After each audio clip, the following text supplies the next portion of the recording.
Aleph Tav. One Ivrit Hebrew word which has escaped translation in all English texts is the word eth, which is spelled in Ivrit as Aleph Tav. The Aleph is the ox head, the symbol of strength, and is often construed as a crown of leadership. And the Tav, an X or a cross, means the mark or sign or covenant.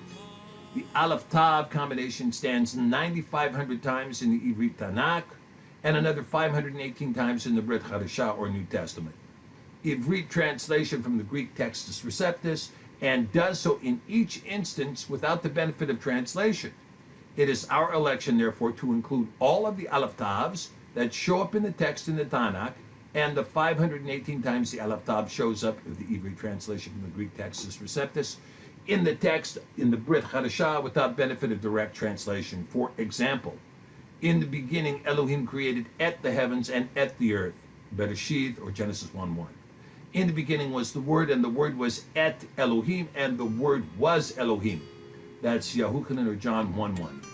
I am the Aleph and the Tav, the beginning and the ending, says Yahweh Elohim, which is and which was and which is to come, Yahweh Sevaot, Kizayon, Revelation 1:8.